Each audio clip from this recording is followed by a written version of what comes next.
साथियों, आप सभी का और एक बार हार्दिक स्वागत और अभिनंदन करता हूँ। पिछली वीडियो में हम पढ़े थे सामान्य ज्ञान और अभी हम पढ़ेंगे शिक्षण अभिरुचि। तो आप लोग ध्यान से सुनने का प्रयास कीजिएगा क्योंकि प्रश्न जो है बार बार रिपीट भी होता है। तो चलिए शुरू करते हैं। अच्छा अध्यापक वह है जो मेधावी व परिश्रमी हो, सादा जीवन व्यतीत करता हो, अपने विद्यार्थियों से सच्ची लगन रखता हो। तो इसका सही आंसर होगा दोस्तों ग। अच्छा अध्यापक वही बन सकता है जो अपने विद्यार्थियों से सच्ची लगन रखता हो। शिक्षण क्या है? शिक्षण एक कौशल है, एक कला है, एक क्रिया मात्र है, एक तपस्या है। तो शिक्षण एक कौशल है क्योंकि शिक्षण पहले से हम नहीं सीखे रहते हैं, वो हमें सीखना पड़ता है। इसीलिए शिक्षण एक क्या है? एक कौशल है। शिक्षक की योग्यता एवं आचरण का सबसे अच्छा मूल्यांकन करते हैं उनके प्रधानाचार्य, उनके शिष्य, समाज के संभ्रांत लोग और विशेषज्ञ। शिक्षक की योग्यता का मूल्यांकन उनके शिष्य ही करते हैं। तो इसका सही आंसर होगा दोस्तों ख। उनके शिष्य ही शिक्षक की योग्यता का मूल्यांकन कर पाते हैं। पाठ्यक्रम निर्माण में मुख्य रूप से किस बात को ध्यान में रखना चाहिए? शिक्षा के उद्देश्यों को। हाँ जरूर, पाठ्यक्रम में ये बात निश्चित होनी चाहिए कि शिक्षा के उद्देश्य निर्धारित होने चाहिए। छात्रों की आवश्यकताओं, रुचियां एवं योग्यताओं। सही बात है कि छात्रों की आवश्यकता के अनुसार, उनकी रुचि के अनुसार और उनकी योग्यता के अनुसार पाठ्यक्रम निर्माण होना चाहिए। शिक्षण अनुसंधानों। घ, क और ख दोनों। तो इसका सही आंसर होगा क और ख, यानी शिक्षा के उद्देश्य भी ध्यान रखने चाहिए और छात्रों की रुचि और योग्यताओं का भी ध्यान रखना चाहिए। इसका सही आंसर होगा दोस्तों घ। आपके अनुसार शिक्षण की योजना पद्धति होनी चाहिए? शिक्षक केंद्रित नहीं, प्रोजेक्ट केंद्रित नहीं, पाठ्य पुस्तक केंद्रित नहीं, छात्र केंद्रित। जी हाँ, आपके अनुसार यानी हमारे अनुसार शिक्षण की योजना पद्धति छात्र केंद्रित जरूर होनी चाहिए, क्योंकि अगर शिक्षक केंद्रित हो तो छात्र जो है निष्क्रिय बन जाता है। इसीलिए शिक्षण की योजना पद्धति छात्र केंद्रित होनी चाहिए। अधिगम को व्यवहार में स्थायी परिवर्तन माना जाता है। यह आधारित है किसके ऊपर? अभ्यास एवं अनुभव। इसका सही आंसर होगा दोस्तों क, क्योंकि अभ्यास एवं अनुभव से ही हम अपने व्यवहार में स्थायी परिवर्तन ला सकते हैं और उससे कुछ सीख सकते हैं। निम्न में से कौन सा वाचन शिक्षक की क्रिया से संबंधित है? समवेत वाचन, मौन वाचन, अनुकरण वाचन, आदर्श वाचन। इसका सही आंसर होगा दोस्तों आदर्श वाचन, क्योंकि शिक्षक से ही छात्र जो है अनुकरण करके सीखते हैं। तो इसीलिए आदर्श वाचन शिक्षक की क्रिया से यानी वाचक शिक्षक की क्रिया से संबंधित है। आदर्श वाचन शिक्षक की क्रिया से संबंधित होना चाहिए। अच्छा शिक्षण प्रकार्य है। सबसे अच्छा शिक्षण प्रकार्य कौन सा है? प्रधानाचार्य के नेतृत्व में नहीं, शिक्षकों की विद्वता के उच्च स्तर का नहीं, शिक्षण व्यवसाय के प्रति ईमानदारी और निष्ठा का। इसका सही आंसर है दोस्तों ग, यानी एक सबसे अच्छा शिक्षण प्रकार वही माना जाता है जब शिक्षण व्यवसाय के प्रति शिक्षक का ईमानदारी और निष्ठा होता है। इसका सही आंसर होगा ग। 9 नंबर है, निम्न में से कौन सा कथन सत्य नहीं है? शिक्षण एक कला है। शिक्षक जन्मजात होते हैं?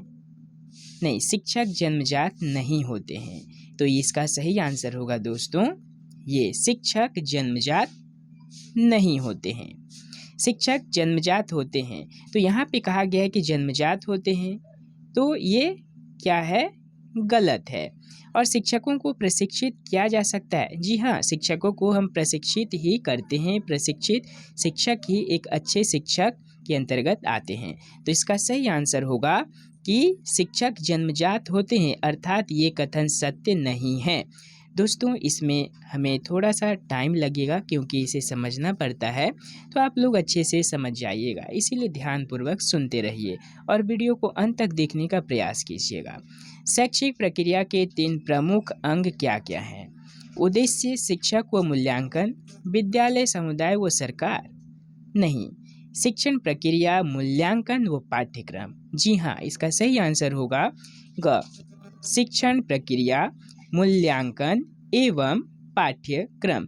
क्योंकि शिक्षण प्रक्रिया में ही शिक्षक, छात्र और पाठ्यक्रम आ जाते हैं, मूल्यांकन व पाठ्यक्रम भी है। तो इसका सही आंसर होगा दोस्तों ग। शिक्षक बनने के लिए आधारभूत आवश्यकता क्या है? शिक्षण में वास्तविक रुचि, विषय का ज्ञान, समझाने की कला और अच्छा दिखना। तो इसका सबसे अच्छा और सही आंसर है शिक्षण में वास्तविक रुचि जरूर होना चाहिए, क्योंकि शिक्षक बनने के लिए एक सबसे बड़ी आधारभूत आवश्यकता वही है कि हमें शिक्षण में यानी अपने व्यवसाय के प्रति वास्तविक रुचि होना चाहिए। कक्षा में शांत वातावरण तभी रह सकता है जब कठोर अनुशासन हो। नहीं, कठोर अनुशासन होने से बच्चे कक्षा में पढ़ने नहीं आएंगे। अध्यापक और छात्रों में परस्पर सहयोग हो। केवल छात्रों का सहयोग? बिल्कुल नहीं, छात्रों का सहयोग से शिक्षण प्रक्रिया सुचारू रूप से नहीं चल पाएगा। मनोरंजक कहानियाँ सुनाई जाए तो मनोरंजक कहानी भी हम सिर्फ और सिर्फ नहीं सुना सकते। इसका सही आंसर होगा दोस्तों ख, अध्यापक और छात्रों में परस्पर सहयोग होने से ही कक्षा का वातावरण शांत रह सकता है। शिक्षक का वह गुण जो उसे अन्य व्यवसायों से अलग करता है वो क्या है? कर्मठता, भाषण देने में निपुणता, अध्ययनशीलता, ये सभी। जी हाँ, इसका सही आंसर होगा घ, ये सभी होने चाहिए एक शिक्षकों का गुण। भाषा विकास में सहयोग करने का कौन सा तरीका गलत है? तो यहाँ पे हमको गलत वाला चयन करना है। बच्चों को बिना टोके प्रकरण पर बात करना, उनके प्रयोगों के समर्थन करना। जी हाँ, उसके प्रयोग पर समर्थन करना चाहिए। उसकी अपनी भाषा के प्रयोग को अमान्य करना? नहीं, बिल्कुल नहीं। तो ये तरीका गलत घोषित हो सकता है, क्योंकि बच्चा अपनी भाषा का विकास उसे अपनी मातृभाषा के प्रयोग से ही कर सकता है। तो इसीलिए वो जो भी भाषा का प्रयोग करे उसे अमान्य नहीं करना चाहिए। तो इसका आंसर होगा दोस्तों ग, उसकी अपनी भाषा के प्रयोग को अमान्य करना, ये तरीका गलत है। आपके विचार में शिक्षा क्या है? साक्षर बनने का साधन, एक राष्ट्रीय कर्तव्य है, समाज सुधार का साधन एवं माध्यम है, मानव का संस्कार रूपी आवरण है। इसका सही आंसर होगा दोस्तों क, साक्षर बनने का साधन है। शिक्षा का एक प्रमुख उद्देश्य क्या है? शिक्षा का एक प्रमुख उद्देश्य है, इसका सही आंसर होगा दोस्तों व्यक्तित्व का विकास करना। घ, शिक्षण एक पारस्परिक क्रिया है। किसके बीच में क्रिया है? शिक्षक और माता पिता के मध्य में, छात्र और शिक्षक के मध्य में। तो इसका सही आंसर यही हो जाएगा कि शिक्षण एक पारस्परिक क्रिया है छात्र और शिक्षक के मध्य में। बालकों के सामान्य ज्ञान की वृद्धि के लिए शिक्षकों में होना चाहिए, क्या होना चाहिए? उत्साह, उदासीनता नहीं, अकर्मण्यता नहीं, तीव्र इच्छा शक्ति। तो बालकों के सामान्य ज्ञान की बुद्धि के लिए शिक्षकों में उत्साह होना चाहिए, क्योंकि अगर छात्र जब निष्क्रिय हो जाए तो शिक्षकों में वो उत्साह उत्पन्न करने की क्षमता होनी चाहिए, जैसे कि वो अपने छात्र को उत्साहित कर सके, प्रोत्साहित कर सके ज्ञान की वृद्धि के लिए। अध्यापक की जागरूकता पर निर्भर करता है। अध्यापक का ज्ञान, इसका सही आंसर होगा क, अध्यापक का ज्ञान जो है अध्यापक की जागरूकता पर ही निर्भर करता है। देखो और कहो विधि से क्या सीखा जाता है? देखो और कहो विधि जो है एक विधि है, ये वाचन कौशल के एक विधि के अंतर्गत ही आता है। देखो और कहो विधि यानी वाचन कौशल, वाचन यानी पठन। तो ये इससे हम क्या सीखते हैं? वाक्य गठन, रचना पठन, शब्द पठन। सही बात है। इसका सही आंसर होगा दोस्तों उपरोक्त सभी, क्योंकि देखकर और कहो विधि के अंतर्गत ये सभी जो पठन संबंधित है सभी आते हैं। यानी ये वाचन कौशल के अंतर्गत ये एक विधि है, देखो और कहो विधि। इसका सही आंसर होगा घ, उपरोक्त सभी। अध्यापक के लिए सबसे मूल्यवान क्या है? उसकी नौकरी? नहीं। उसकी गरिमा एवं मर्यादा? नहीं। छात्रों का विश्वास? उसकी शिक्षण के प्रति आस्था? इसका सही आंसर होगा दोस्तों घ। अध्यापक के लिए सबसे मूल्यवान क्या है? यानी शिक्षण के प्रति आस्था होना चाहिए। जब शिक्षण के प्रति आस्था होगा तब वो छात्रों का विश्वास स्वतः ही प्राप्त कर लेगा। इसका सही आंसर होगा घ। बाल मनोविज्ञान का अध्ययन किसके लिए सर्वाधिक आवश्यक है? माध्यमिक शिक्षक के लिए, विश्वविद्यालय शिक्षक के लिए, प्राथमिक शिक्षक के लिए और सभी के लिए। तो इसका सही आंसर होगा दोस्तों प्राथमिक शिक्षक के लिए बाल मनोविज्ञान का अध्ययन सर्वाधिक आवश्यक है। एक अध्यापक को दृश्य श्रव्य सामग्री का उपयोग करना चाहिए। क्यों?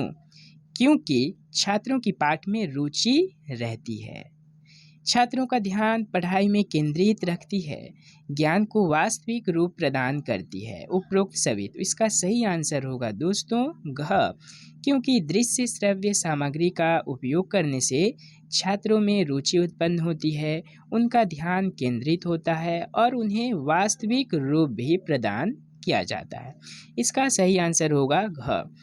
विद्यालयों से छात्रों के भागने का कारण क्या है? रुचिकर कक्षा शिक्षण ना होना। इसका सही आंसर होगा दोस्तों क होगा, क्योंकि रुचिकर कक्षा शिक्षण अगर नहीं हो पा रहा है तो छात्र उस शिक्षक के कक्षा में नहीं आ सकता है, क्योंकि वो कक्षा शिक्षण रुचिकर नहीं होता है, इसीलिए छात्र भाग जाते हैं। इसका सही आंसर होगा क। लास्ट है, शिक्षक को कक्षा में कार्य करना चाहिए किसके लिए? प्रगतिशील भूमिका, बांस की भूमिका, प्रजातांत्रिक भूमिका, इनमें से कोई नहीं। इसका सही आंसर होगा प्रगतिशील भूमिका। तो अब अगले वीडियो में खंड ग साहित्य एवं भाषा अभिरुचि यानी साहित्य से और व्याकरण संबंधी जो प्रश्न आते हैं मैं आपको लेकर आप सभी के लिए लेकर आऊँगा। आप सभी को कैसा लगा कमेंट्स करके ज़रूर बताइएगा और एक लाइक, अगर आप मेरे चैनल पर नए हैं तो सब्सक्राइब करना भी नहीं भूलिएगा। आप सभी को परीक्षा की ढेर सारी शुभकामनाएं। अच्छे से पढ़िए और अच्छे से एग्ज़ाम दीजिए। ऑल द बेस्ट और एक बार शुभकामनाएं। बहुत बहुत धन्यवाद और शुक्रिया।